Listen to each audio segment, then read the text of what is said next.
हमारा एक उनके 100 के बराबर होता है। इस्लामाबाद में दहशत में नवाज शरीफ का खानदान लीजिए। नवाज शरीफ, शहबाज शरीफ, नवाज शरीफ आज गए थे शहबाज शरीफ को समझाने कि छोटे क्या कर दिया, क्यों नहीं समझी मेरी बात, क्यों नहीं मान रहा है तू, बहुत बुरी मार खाएगा, मैं जानता हूं मोदी को।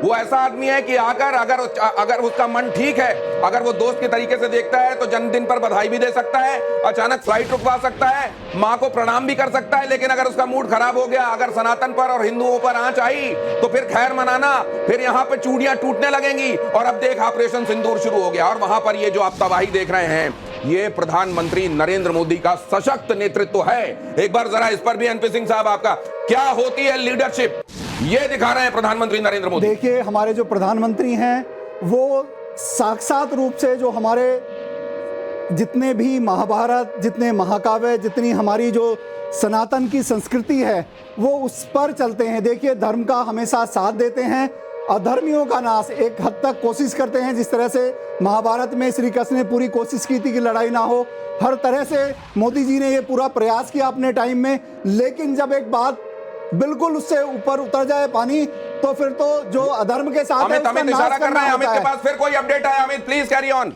देखिए, दो चीजें हैं। एक तो जितने भी ड्रोन अटैक हुए थे उसको नाकाम कर दिया गया है पाकिस्तान की तरफ से। जितने भी ड्रोन अटैक थे वेस्टर्न बॉर्डर पर उनके फेल किया गया। लेकिन उससे बड़ी खबर कि मुजफ्फराबाद में हमला शुरू हो गया। भारत की तरफ से मुजफ्फराबाद में जबरदस्त हमले किए गए हैं और वहां पर लगातार इस्लामाबाद बाल बाल बचा पाकिस्तान पीएम का घर। इस्लामाबाद में बाल बाल बचा पाकिस्तान के पीएम का घर। इस्लामाबाद में 20 ठिकानों पर धमाके हुए और बताया जा रहा है कि बाल बाल बचा है शहबाज शरीफ का घर। अपनी बात पूरी कीजिए अमित।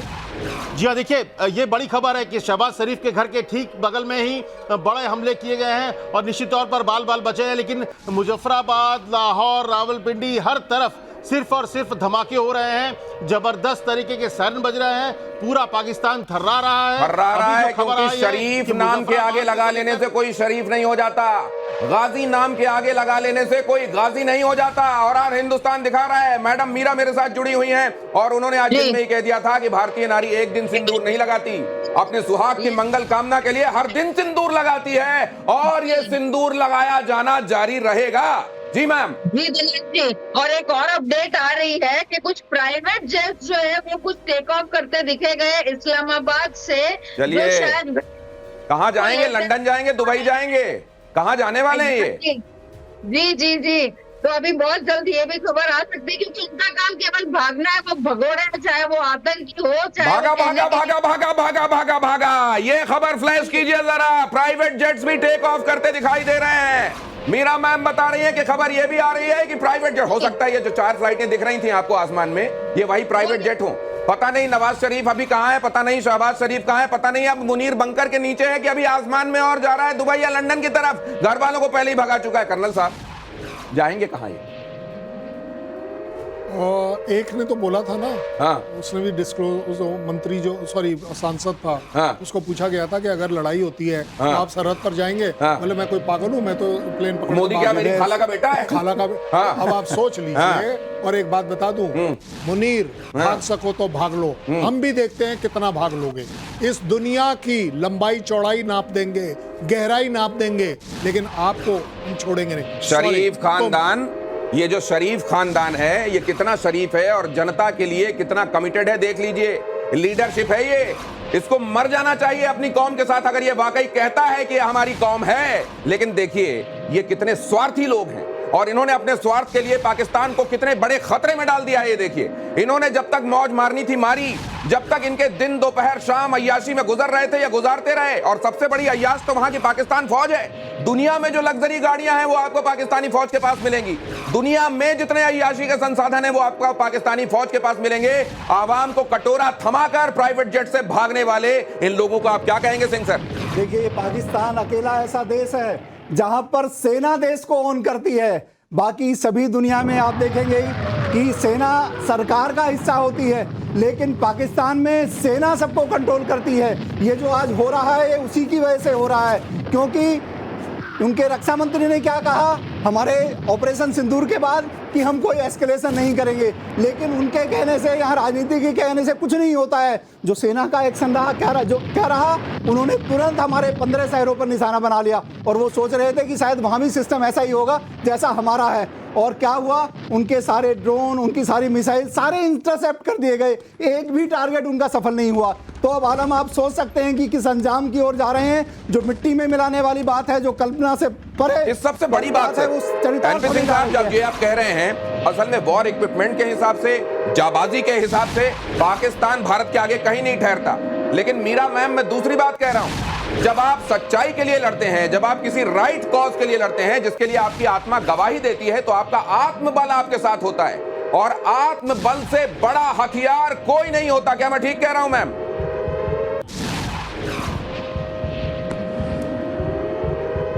बिल्कुल। देखिए, जिसके पास आत्मबल है वो ईश्वर उसके साथ है, हर वक्त साथ है।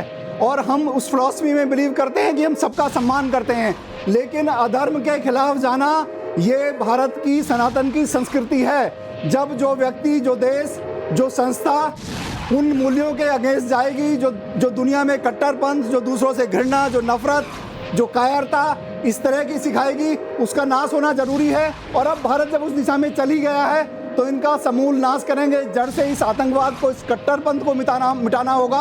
और पूरा विश्व आज हमारे साथ है, क्योंकि सभी इससे परेशान हैं। आज जो समय आ गया है, ये निर्णायक समय आ गया है। और अब मैं सभी देशवासियों से अपील करता हूं कि आप सभी अपने दायित्व का, एक नागरिक, जिम्मेदार नागरिक होने के दायित्व को निभाएं। जो सीमा पार हैं, सीमा के मतलब करीब हैं, उन्हें जो भी प्रिकॉशंस लेनी है, जहां ब्लैकआउट करना है, जो सावधानी बरतनी है, अपने आसपास का ध्यान रखना है, किसी भी मैसेज को फॉरवर्ड नहीं कर, उन सब चीज़ों का ध्यान रखना है। हम बिल्कुल विजयी होंगे।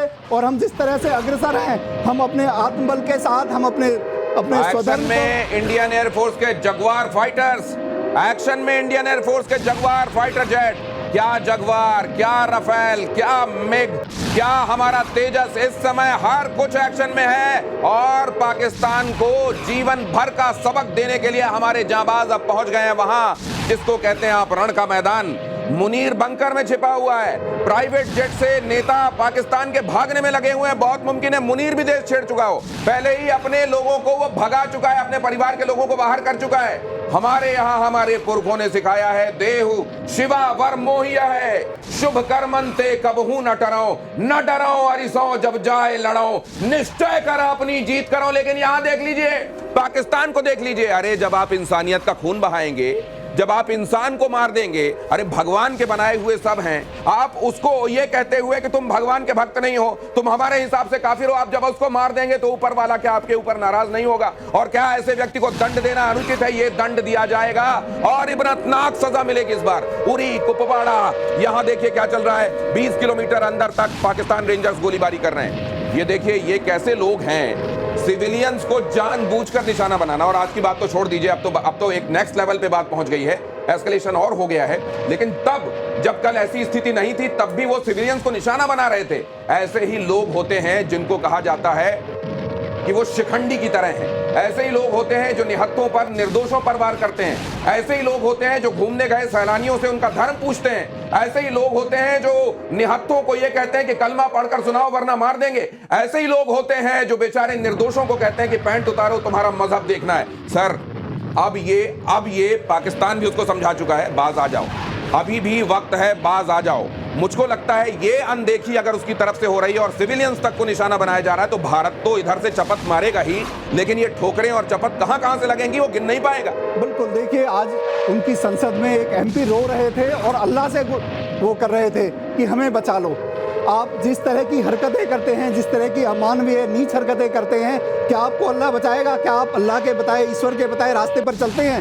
देखिए, इनकी कथनी और करनी में इतना बड़ा अंतर होता है कि इनके लिए मानवता का कोई मतलब ही नहीं है। अभी भी जो ये कर रहे हैं, जो ये लाइन ऑफ कंट्रोल के आसपास, जो ये उरी में और ये पुलवामा में जो 20 किलोमीटर में दिखा रहे हैं, हम सेलिंग कर रहे हैं और निर्दोष सिविलियंस को कहीं मंदिर पर, कहीं गुरुद्वारे पर जो इस तरह के अटैक कर रहे हैं, ये भी उनकी एक कायरता और मानवता के विरुद्ध जो उनकी जो भावना है वो प्रदर्शित करती है। तो ईश्वर कहाँ साथ देगा? भारत पीओके में 60 किलोमीटर अंदर तक भारतीय सेनाएं पहुंच चुकी हैं।